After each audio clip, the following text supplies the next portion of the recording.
नमस्कार। उपस्थित हूँ आपके सामने एक बार फिर से दुर्गा सप्तशती के इस अभ्यास सत्र को लेकर।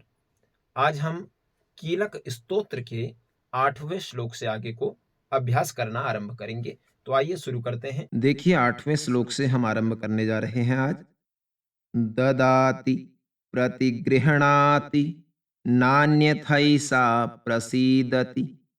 ददाति प्रतिगृह्णाति नान्यथैषा प्रसीदति। इत्थं रूपेण कीलेन महादेवेन कीलितम्। पूरा पढ़ लेते हैं इसको। ददाति प्रतिगृह्णाति नान्यथैषा प्रसीदति। इत्थं रूपेण कीलेन महादेवेन कीलितम्।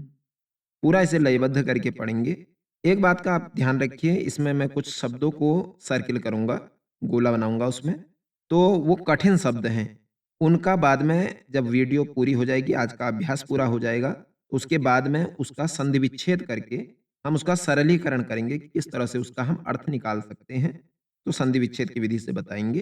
अब कल तक जैसे हम व्हाइट बोर्ड में लेकर के आ रहे थे पूरे श्लोकों को लिख करके, तो हालाँकि हो तो अच्छा रहा था, उसमें समझ में भी बहुत अच्छी तरह से आ रहा था, लेकिन वीडियो में उतनी क्लियरिटी नहीं आ रही थी, वो लिखा हुआ उतना साफ दिखाई नहीं दे रहा था। व्हाइट बोर्ड में केवल कठिन शब्दों को हम लेकर के आएँगे और सरल जो शब्द हैं, सरल शब्दों को इसमें साधारण रूप से हम पढ़ते चले जाएँगे। तो आप उनको सर्किल कर लेना, जिनको मैं सर्किल कर रहा हूँ, या उनमें एक निशान लगा देना एक पेंसिल से ही सही। आपको याद रहे कि कौन से कठिन शब्द हैं और कहाँ पर देखने हैं। तो इसमें कठिन शब्द है एक तो ये नान्यथैषा, बाकी सरल हैं, बाकी कोई कठिन नहीं है, थोड़ा लयबद्ध कर लेते हैं। ददाति प्रतिगृह्णाति नान्यथैषा प्रसीदति। इत्थं रूपेण कीलेन महादेवेन कीलितम्। इस तरह से इसे पढ़ लेंगे। अगला श्लोक देखते हैं। यो निष्कीलां विधायैनां नित्यं जपति संस्फुटं। यो निष्कीलां विधायैनां नित्यं जपति संस्फुटं। स सिद्धः स गणः सोऽपि गंधर्वो जायते नरः। इसमें कोई भी कठिन शब्द नहीं है। पूरा पढ़ लेते हैं इसे लयबद्ध करके।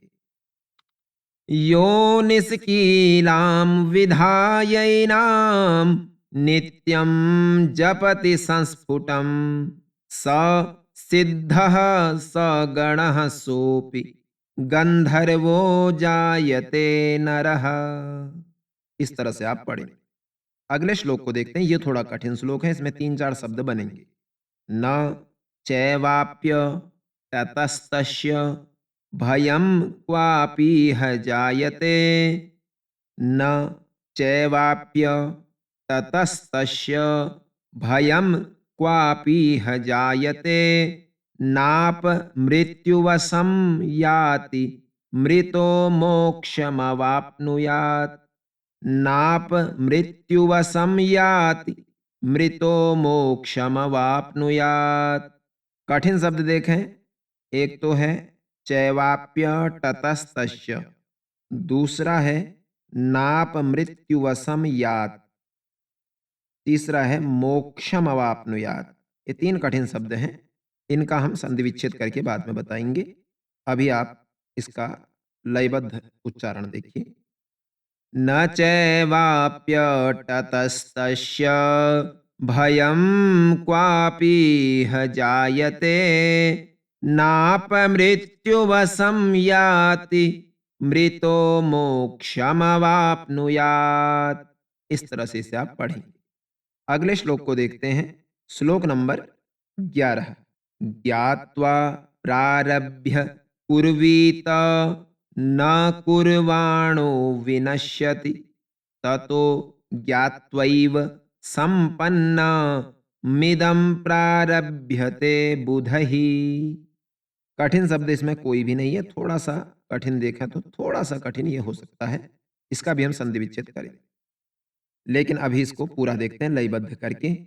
ज्ञात्वा प्रारभ्य कुर्वीत न कुर्वाणो विनश्यति ततो ज्ञात्वैव संपन्ना मिदं प्रारभ्यते बुधहि। इस तरह से आप इसका उच्चारण करेंगे। 12वें श्लोक को देखते हैं। 12वां श्लोक, सौभाग्यादि च यत्किंचित् सौभाग्यादि च यत्किंचित् दृश्यते ललनाजने दृश्यते ललनाजने तत्सर्वं तत्प्रसादेन तेन जाप्यमिदं शुभम तेन जाप्यमिदं शुभम। इसमें कठिन, थोड़ा सा कठिन यदि देखें तो ये थोड़ा सा कठिन हो सकता है। इसका उच्चारण हम बाद में बता देंगे आपको। बस इतना ही है, बाकी तो सरल है। तो इसे लयबद्ध कर लेते हैं।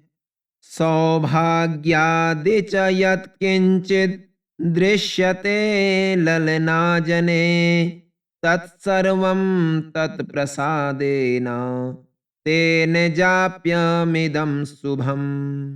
इस तरह से आप पढ़ेंगे। अगला श्लोक देखते हैं। शनैस्तु जप्य मानेस्मिन् शनैस्तु जप्यमानेस्मिन् स्तोत्रे संपत्तिरुच्चकहि भवत्येव समग्रापि ततः प्रारभ्यमेव तत् ततः प्रारभ्यमेव तत्। अभी इसको लयबद्ध कर लेते हैं। शनैस्तु जप्यमानेऽस्मिन् स्तोत्रे सम्पत्तिरुच्चकैः भवत्येव समग्रापि ततः प्रारभ्यमेव तत्। इस तरह से आप इसे पढ़ेंगे। कीलक स्तोत्र का आखिरी श्लोक है। ऐश्वर्यं यत्प्रसादेन सौभाग्यारोग्य संपदः सौभाग्यारोग्य संपदः शत्रुहानिः परो मोक्षः स्तूयते सा न किं जनहि शत्रुहानिः परो मोक्षः स्तूयते सा न किं जनहि। तो आप इसको कठिन शब्द इसमें देखें तो एक ये है, थोड़ा सा संधि विच्छेद की जरूरत पड़ेगी इसमें, बाकी तो ठीक है। अब इसको लयबद्ध कर लेते हैं। ऐश्वर्यं यत्प्रसादेन सौभाग्यारोग्य संपदः शत्रुहानिः परो मोक्षः स्तूयते सा न किं जनहि। ओम। यह आपका कीलक स्तोत्र पूर्ण हुआ। अब इसमें हम बोलेंगे कि इति नहीं बोलना है। इति का उच्चारण पाठ में नहीं किया जाता। तो यहाँ पर क्या बोलना है? इति की जगह आप बोल दीजिए श्री देव्याः कीलक स्तोत्रम संपूर्णम ना बोल करके माँ जगदम्बा चरणार्पणमस्तु जगदम्बा चरणार्पणमस्तु आप बोलिए, वो ज़्यादा बेहतर होगा। तो ये आपकी वीडियो में आज हमने कीलक स्तोत्र को पढ़ा। आगे हम और शीघ्रता से आगे बढ़ेंगे, लेकिन यदि आपने चैनल को सब्सक्राइब नहीं किया है तो जल्दी से जल्दी सब्सक्राइब करें और शेयर भी करें वीडियो को ज़्यादा से ज़्यादा, ताकि इसका लाभ सबको मिल सके। नवरात्रि आने वाली है, तो नवरात्रि आने तक कम से कम कवच, अर्गला, कीलक और रात्रि सूक्त का पाठ तो हर किसी सनातनी को आना चाहिए। नवरात्रि में यदि आप बाकी कोई पाठ नहीं भी कर पाते हैं तो कम से कम माँ भगवती के सप्तश्लोकी दुर्गा, उनके 108 नाम और कवच, अर्गला, कीलक के साथ में रात्रि सूक्त का पाठ अवश्य करें अपने घर में। निश्चित रूप से आपको उसका बहुत अच्छा लाभ देखने को मिलेगा। हर एक सनातनी का कर्तव्य है कि वो अपने धर्म शास्त्रों के प्रति जागरूकता बनाए। अब हम देख लेते हैं इस आज के अभ्यास में आए हुए कठिन शब्दों को सरलीकरण। ये रहे आज के कुछ कठिन शब्द, इन्हें देखिए। पहला है 8वें श्लोक में नान्यथैसा। नान्यथैसा इसका संधि विच्छेद होगा न अन्यथा ऐसा। न अन्यथा हो गया नान्यथा, आ और ए मिलकर हो गया ऐ, तो नान्यथैसा। दूसरा जो श्लोक है वह है 10वें श्लोक में चैवाप्य ततस्तस्य, ततस्तस्य ये हो जाएगा च धन एव चैव अपि चैवापि अटतः चैवाप्यटत प्यटतस हो गया, तह विसर्ग के स्थान पर सौ हो जाएगा और फिर उसके बाद तस्य चैवाप्यटतस्तस्य ये हो गया इसका संधि विच्छेद, आप इसे देख लीजिएगा। उसके बाद है नाप मृत्यु, ये 10वें श्लोक में है नाप मृत्यु, न धन अपमृत्यु।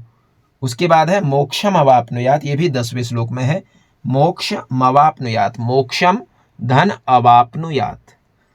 उसके बाद है संपन्नमिदम, संपन्नम धन इदम, ये संपन्नमिदम जो है ये 11वें श्लोक में है। 13वें श्लोक में है जप्यमानेस्मिन, जप्यमानेस्मिन का होगा जप्यमाने धन अस्मिन। उसी के बाद संपत्ति रुच्चक ही, संपत्ति रुच्चक ये भी 13वें श्लोक में है संपत्ति धन उच्चक ही। सौभाग्यारोग्य संपदः ये है 14वें श्लोक में सौभाग्य धन आरोग्य धन संपदः।